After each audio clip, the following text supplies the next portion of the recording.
Bonjour à tous et bienvenue pour ces nouvelles critiques doupiennes, cette nouvelle semaine de critiques comics, avec moi, Doup. Comme d'habitude, alors pour ceux qui arriveraient, les critiques doupiennes, ce sont des critiques doupiennes version 2.0, puisque ce sont des critiques que j'effectuais de manière hebdomadaire pendant à peu près une vingtaine d'années à l'écrit, et il se trouve qu'après une grosse pause, j'ai décidé de les faire désormais en vidéo, donc chaque semaine, toutes les semaines, donc entre le mardi soir et le mercredi matin, vous aurez droit à une nouvelle fournée de critiques doupiennes, c'est-à-dire 3 comics que je vais vous présenter, alors qui sont peut-être des comics récents, qui sont des vieux comics, ça peut être de la VF, ça peut être de la VO. Voilà, c'est ce que je lis moi à chaque semaine suivant mon humeur, et donc toutes les semaines je vous fais partager mes découvertes, mes coups de cœur, ce que j'ai aimé, ce que j'ai pas aimé.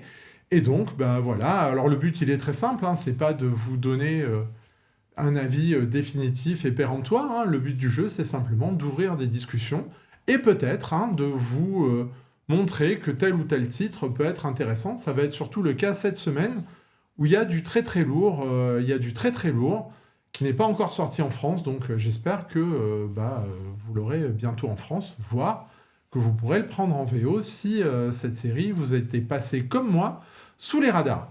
Donc voilà, les critiques doupiennes, c'est votre rendez-vous hebdomadaire de critiques comics.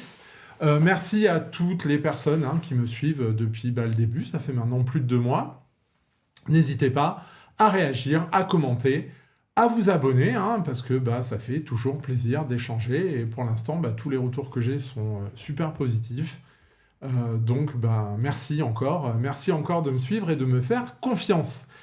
On va attaquer tout de suite avec, peut-être le comics de l'année 2026, qui s'appelle Assorted Crisis Events. Alors, série que je connaissais pas du tout.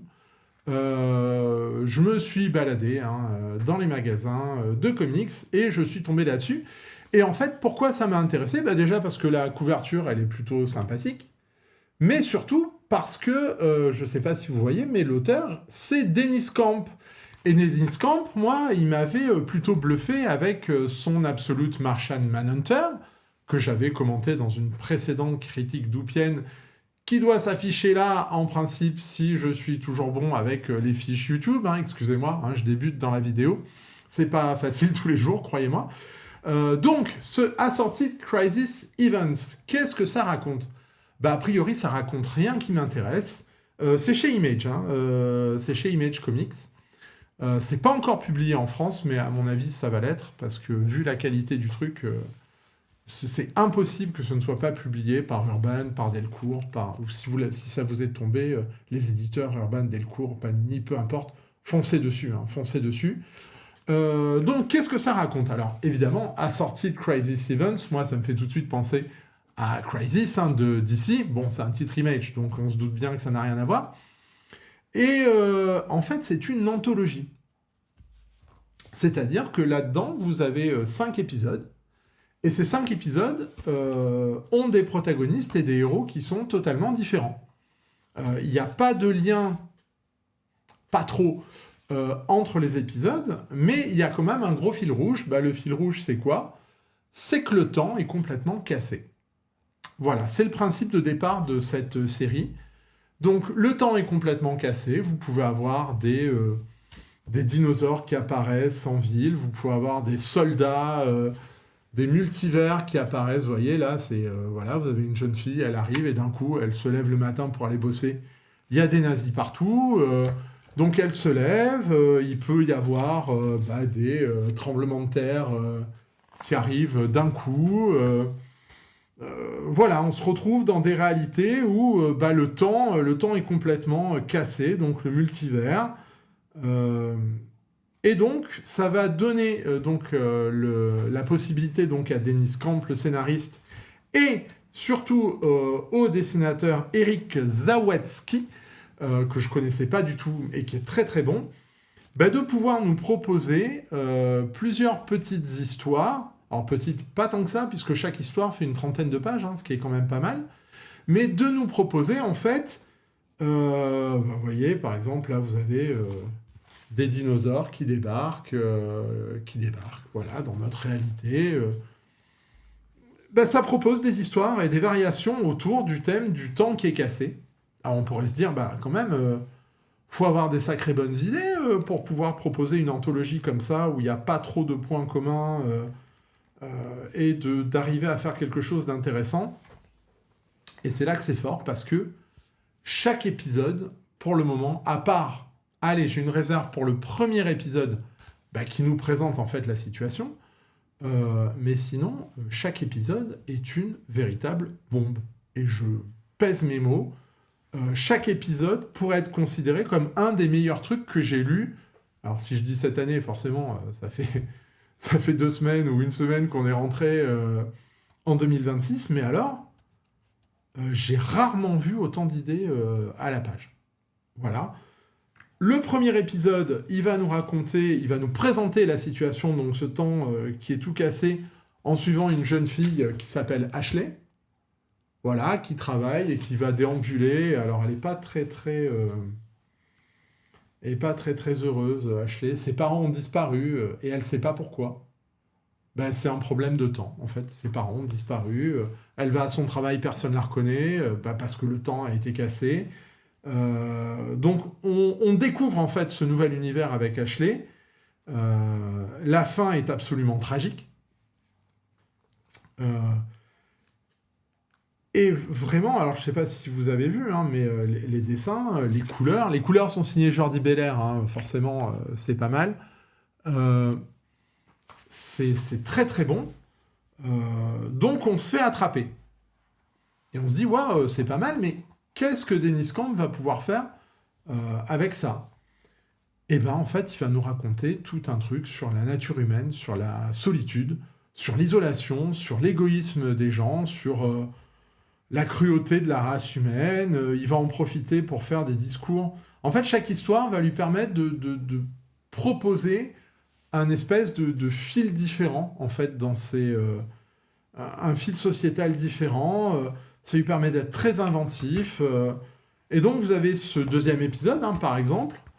Ce deuxième épisode qui va nous raconter l'histoire donc d'un réfugié mexicain qui a franchi, quand il était très jeune, la frontière pour aller aux États-Unis avec ses parents, qui se retrouve comme son père à travailler dans un abattoir.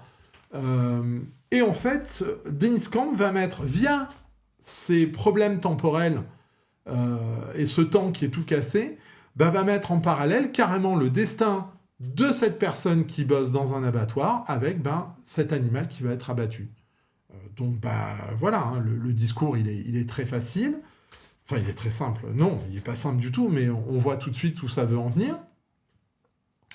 Et du coup, on voit le passé du garçon, et la fin est ironique. Voilà, la fin est ironique, puisque alors je vous la raconte pas parce que ça va être difficile de vous spoiler le truc, mais parce que chaque histoire a vraiment une résolution qui est importante, donc j'ai pas envie de vous en dire trop, mais ce qu'il faut savoir, c'est que c'est d'une inventivité dingue.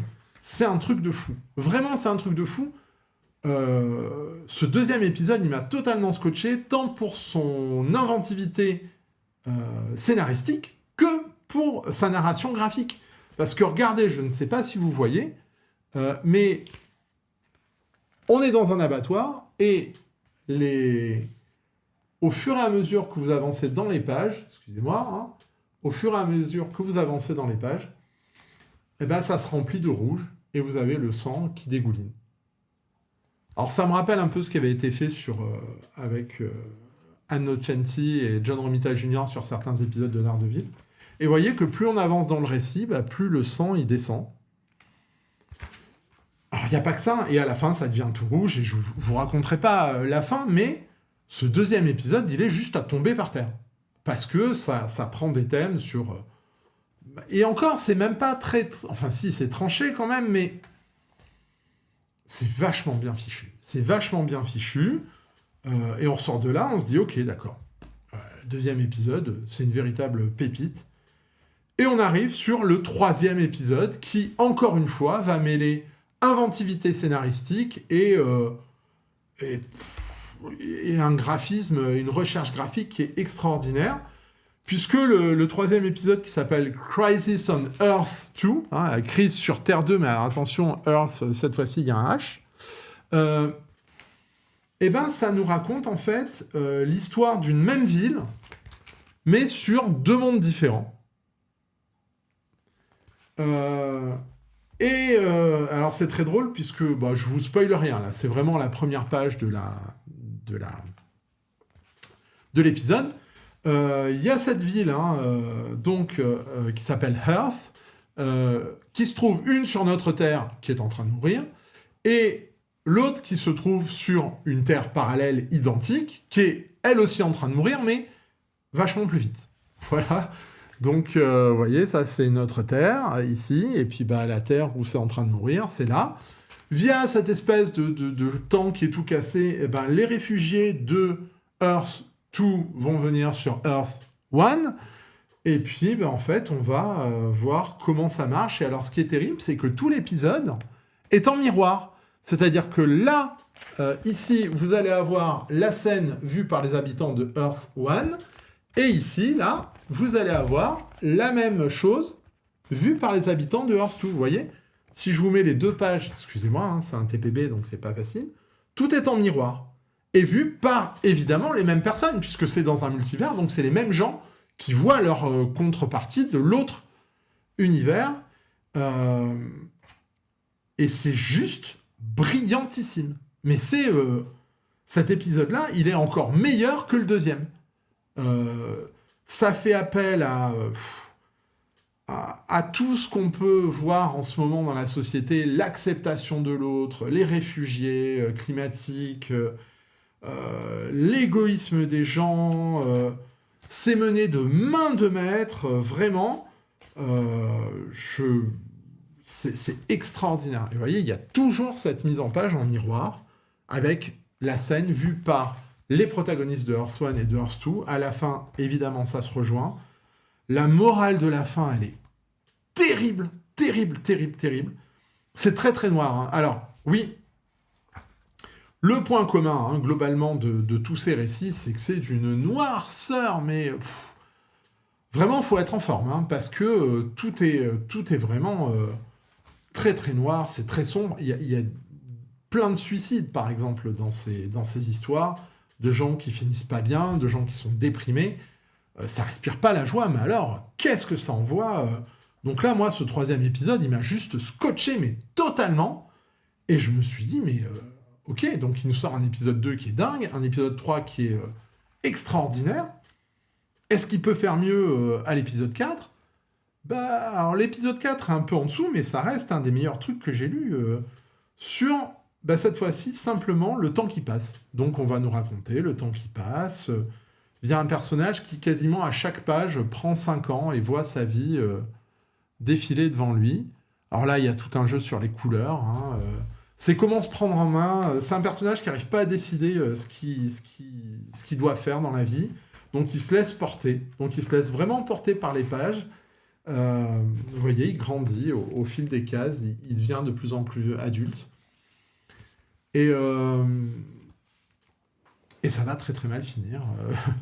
Voilà, encore une fois, c'est très sombre. Vous voyez qu'il y a évidemment une recherche graphique sur les couleurs qui est extraordinaire, qui est ici bleu, blanc, rouge. Oui, c'est vraiment encore une fois alors non pas une critique, mais un constat de la société actuelle et donc de la société américaine. On va pas tourner... de nos sociétés occidentales, clairement. Et c'est au moment où ce personnage prend sa vie en main que ça bascule. Non, vraiment, c'est très très bon aussi. Et puis, alors, on a le dernier épisode du recueil, qui en compte 5, qui lui aussi est juste... Alors là, c'est un véritable tour de force sur le graphisme. C'est-à-dire que vous avez le temps qui est complètement cassé, et vous avez une jeune fille qui, d'un coup, va revivre en boucle la même scène dans son esprit, mais des centaines de milliards de fois, elle va revivre la même minute. Sauf que pour les gens qui sont autour, il s'est passé 60 secondes. En fait, c'est toute une histoire sur des boucles temporelles. Et donc cette jeune fille, personne ne va la croire parce que cette histoire, elle est située vraiment au tout début de cette fameuse crise du temps. Et alors là, ça donne l'occasion donc donc à Dennis Camp, mais surtout à Eric Zawadzki, de se faire plaisir sur les mises en page. Alors, comme on avait pu le voir sur Martian Manhunter, sauf que là, en fait, ça joue vraiment avec les boucles temporelles. Le texte se lit limite comme une horloge. Donc là aussi, pour vous dire qu'en termes d'inventivité, c'est dingue, quoi. C'est dingue. Vous avez un parallèle avec un ruban de Möbius. Je sais pas si ceux qui ont lu Promethea, ça devrait leur rappeler des choses. Et donc, cette jeune fille, elle n'arrive pas à dépasser ce temps parce que forcément, elle a vécu, alors qu'il s'est passé 60 secondes sur sa terre à elle a vécu des millions d'années, puisqu'elle a revécu en boucle un événement 1 milliard, 2 milliards de fois, donc elle est beaucoup plus âgée, enfin elle a beaucoup plus vécu qu'avant. Comment elle sort de ça? Donc la morale, c'est toujours pareil. Est-ce que ce qu'on fait au quotidien n'est toujours pas une boucle? On mange, on va travailler, on revient, on dort, on mange, on va travailler, etc., etc. C'est hyper puissant et alors graphiquement, c'est extraordinaire. J'essaye de pas trop vous montrer parce qu'il y a du spoil, hein, mais donc voilà ce que c'est. Donc, ce Assorted Crisis Events, qu'est-ce qu'il nous dit? Qu'est-ce qu'il nous propose? Eh bien, il nous propose des récits. Alors, il y a un petit fil rouge, c'est-à-dire que vous avez un personnage, qui est d'ailleurs le personnage que vous voyez en couverture, qui n'est pas défini encore pour le moment, mais qui apparaît dans chaque épisode, même s'il n'a aucune influence. Vous voyez, par exemple, dès la première page, quand la jeune fille va revivre en boucle, il est là. Il est caché là, le perso. Et il intervient pas, mais il apparaît dans chacun des épisodes. Vous voyez, épisode 4, donc on suit la vie du gars qui ne prend pas de décision. Et puis, boum, page 2, il le croise. Le perso, il est là. Voilà, le perso est là. Donc, on se dit qu'il y a un lien, on n'a rien, mais alors là, on nous propose en fait 5 récits qui sont absolument phénoménaux, qui sont d'une inventivité rare, qui portent un message, et qui en plus graphiquement, alors je ne connaissais pas du tout Chad Zawadzki, mais vous avez remarqué que niveau dessin, c'est fort hein, quand même, hein, surtout quand... Ah bah tiens, il y a encore notre ami là, il est là, hein, Chad Zawadzki, c'est vraiment très très bon.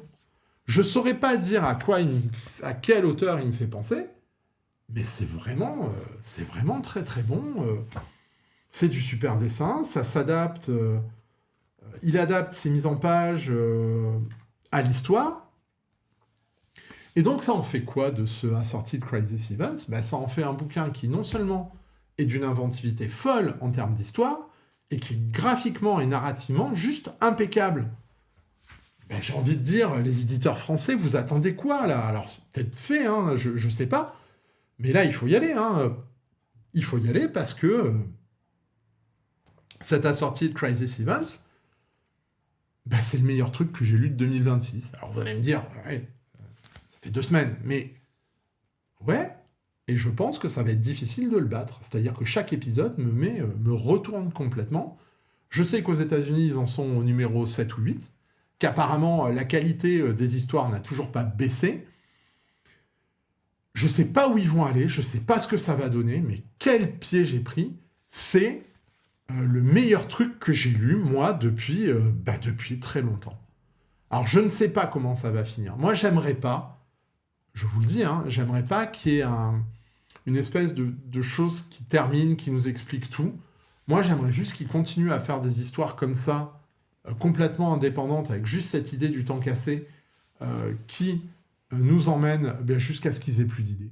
Voilà, jusqu'à ce qu'ils aient plus d'idées. Et c'est pas grave, parce que si ça continue en qualité, vous avez certainement une des meilleures BD de la décennie. Et je pèse mes mots.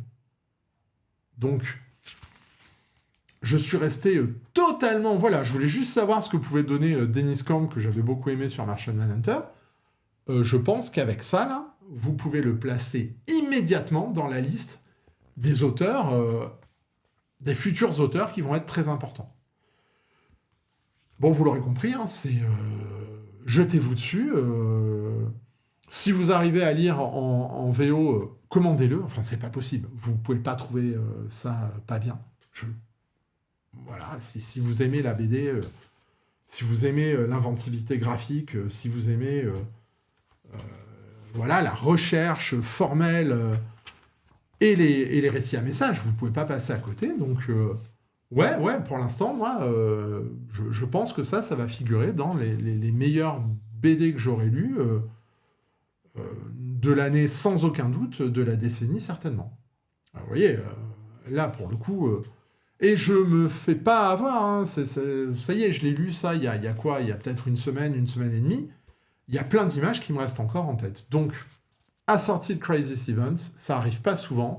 Sur ce volume 1, moi, je lui mets 4,5. Et c'est très, très rare. Donc là, on est au-dessus de quelque chose qui est au-dessus du lot. Maintenant, reste à voir où ils vont amener leur récit. Et moi, j'espère qu'ils vont savoir s'arrêter à temps et qu'ils vont pas nous proposer un truc un petit peu trop classique sur la fin. Mais en attendant, si vous lisez ça, je pense même que certains épisodes pourraient être étudiés dans des lycées. Tellement, en cours d'anglais, par exemple, moi, j'aurais adoré quand j'étais élève. Et je pense qu'il y a matière à faire, ne serait-ce qu'avec l'épisode 3... c'est vraiment quelque chose... voilà, c'est un classique. Ça va devenir un classique si ça continue comme ça. Donc 4,5 pour Assorted Crisis Events.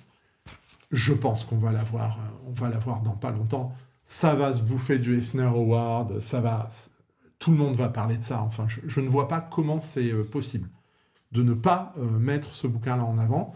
Donc les lecteurs VF, restez bien aux aguets. Et le jour où ça débarque en VF, si vous ne lisez pas de VO, foncez parce que c'est une bombe. C'est une véritable bombe. Assorted Crisis Events, allez-y, c'est du tout bon. On continue notre tour des critiques d'Oupienne avec encore un truc assez récent, une BD en VO qui s'appelle Two-Face Trial Separation. Donc vous l'aurez compris, ça nous parle de Double Face. Alors pourquoi je l'ai pris cette BD? Parce que le scénariste c'est Christian Ward. Alors Christian Ward, vous le connaissez plutôt comme un dessinateur. Il avait fait un espèce de Batman qui allait sur du Lovecraft. C'est un dessinateur qui avait fait... ce bouquin qui est sorti il n'y a pas si longtemps que ça, que je dois avoir juste derrière moi en plus. Comment s'appelle-t-il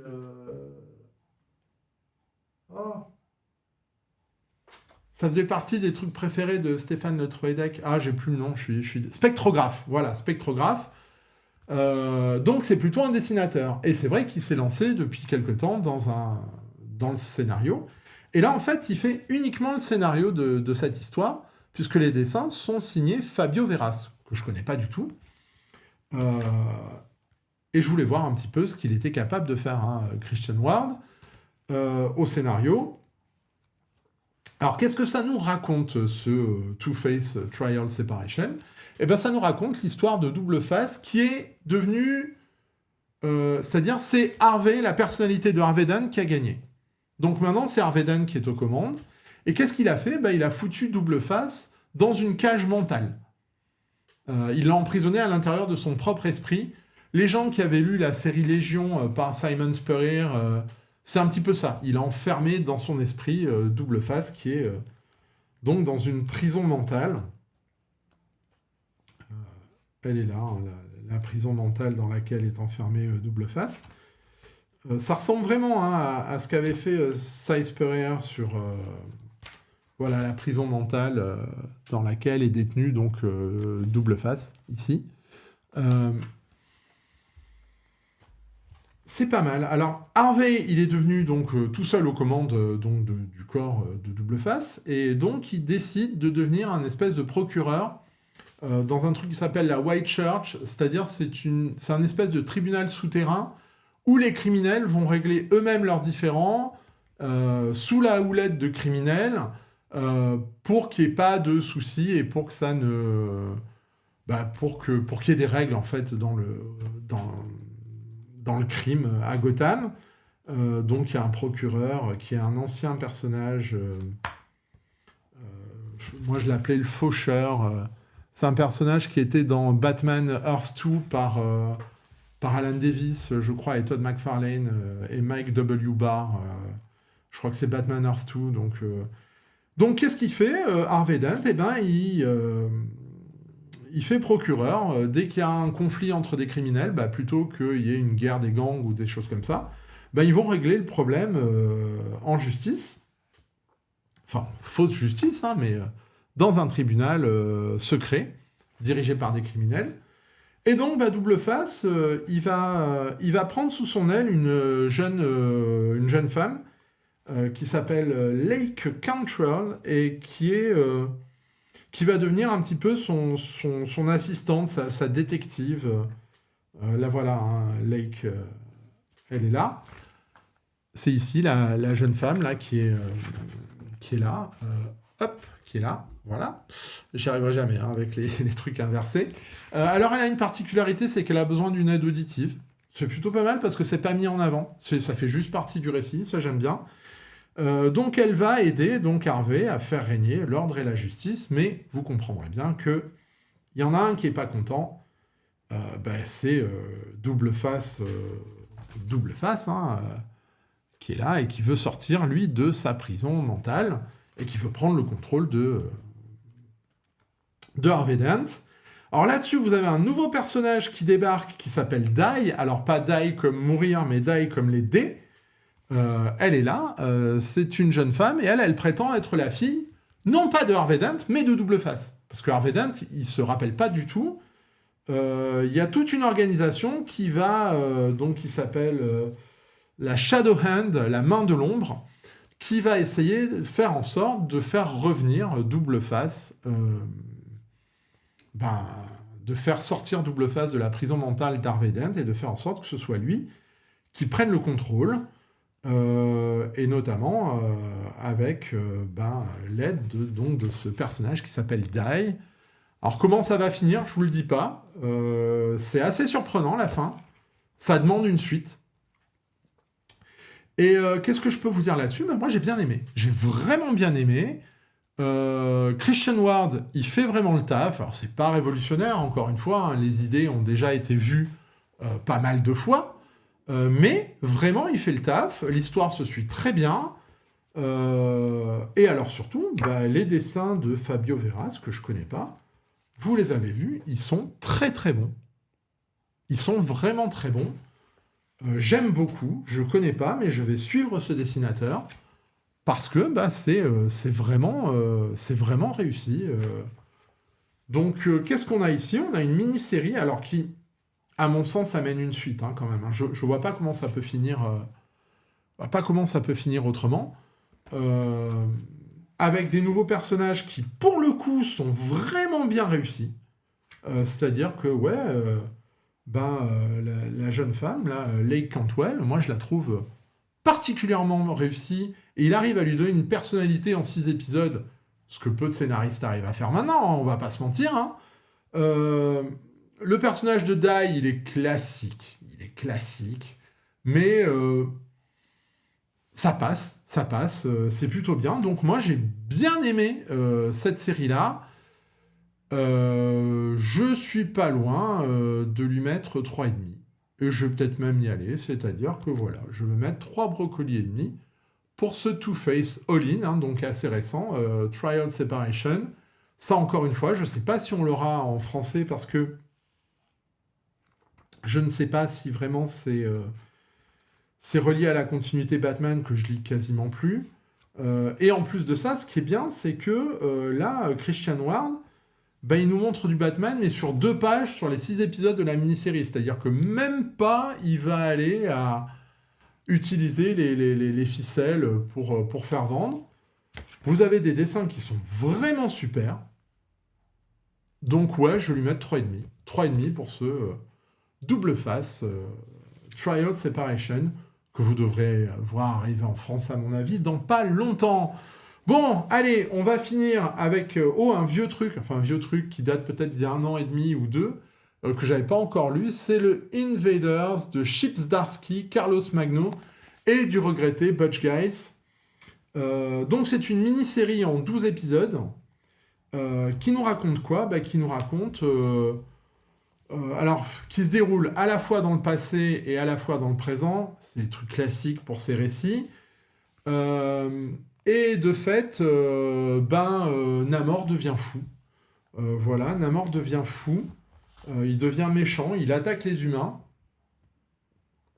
En fait, son but, c'est d'attraper une bombe qui peut modifier les gens.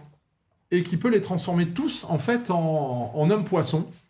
Donc son but, lui, c'est de faire exploser cette bombe pour que toute l'humanité devienne amphibie, enfin même pas amphibie, aquatique. Et donc, vous avez les anciens invaders, c'est-à-dire la Torche Humaine, mais alors la Torche Humaine version Android, Jim Hammond, Captain America, et puis vous avez aussi Toro et le Soldat de l'Hiver, Bucky, qui vont l'empêcher. Voilà. Alors, pourquoi Namor est-il aussi méchant? Il y a une grosse retcon dans ce récit qui nous apprend et qui nous explique pourquoi, en fait, Namor a ses sautes d'humeur. Alors, ça avait été fait par John Byrne, qui nous avait appris qu'il y avait un truc d'oxygène qui marchait pas bien et qui le rendait un peu fou. Là, on a une autre retcon où, clairement, Namor, identifié comme un des premiers mutants, en fait, il s'est passé quelque chose avec Charles Xavier,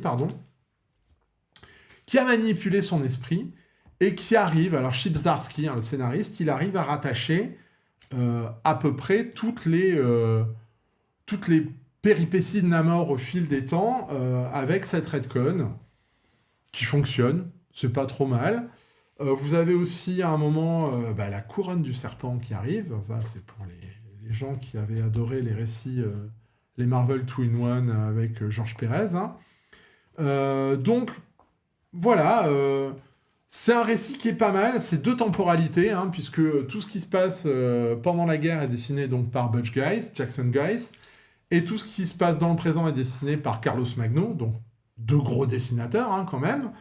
Les flashbacks sont pas tant utiles que ça. Alors, ils permettent d'expliquer un peu la situation. Donc, vous voyez, là, vous avez la partie dessinée par Butch Guice. Voilà, on reconnaît très bien.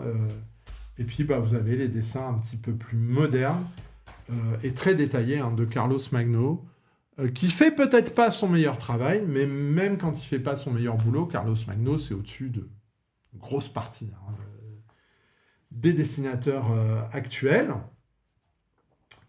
Qu'est-ce que ça va nous donner tout ça? Une histoire qui se lit bien, qui n'est pas extraordinaire, voilà, on va pas se mentir. Mais j'ai passé plutôt un bon moment. La retcon n'est pas complètement pourrie. Ça tient la route. Moi, au début, je me suis dit, mais ça tient pas la route, c'est pas possible. Finalement, si, on va nous expliquer des choses. C'est héroïque, c'est très bien dessiné, encore une fois, vous voyez, c'est vraiment très quali. Après, ça renverse pas la table, mais c'est une bonne lecture. Moi, j'ai passé un bon moment. C'est peut-être un peu trop long. Peut-être un peu trop long pour ce que ça raconte. Mais c'est prenant. C'est un récit qui est bien intéressant. Donc moi, ce que j'aurais tendance à dire pour ce Invaders, qui est sorti il y a un petit moment, je vais lui mettre 3 brocolis parce que c'est une bonne lecture. C'est un petit peu au-dessus de la moyenne. Et ma foi, ça apporte une retcon sur Namor, alors qu'il a déjà dû être oublié. Je vous avais parlé d'un Namor d'un autre récit de Namor qui, je pense, est postérieur à celui-là. Vous le retrouverez ici. Voilà. Donc non, c'est un bon récit. Voilà, moi j'ai bien aimé. Il y a beaucoup de turpitude, c'est peut-être un peu long. C'est pour ça que je lui mets pas plus. Mais 3 brocolis, parce que ça reste un truc très sympa. Donc 3 brocolis pour ce Invaders, les fantômes de la guerre. Eh bien écoutez, voilà, c'est tout pour aujourd'hui. C'était une émission un petit peu longue, mais il fallait vraiment que je vous explique la sortie de Crisis Events. J'espère que ça vous aura plu. Merci d'être resté jusqu'au bout. Et ben moi, je vous donne rendez-vous la semaine prochaine, entre mardi soir et mercredi matin. Merci, n'hésitez pas à commenter, n'hésitez pas à réagir, à vous abonner. Et puis en attendant, ben, n'hésitez pas à partager partout votre passion des comics et surtout, en cette nouvelle année, prenez soin de vous.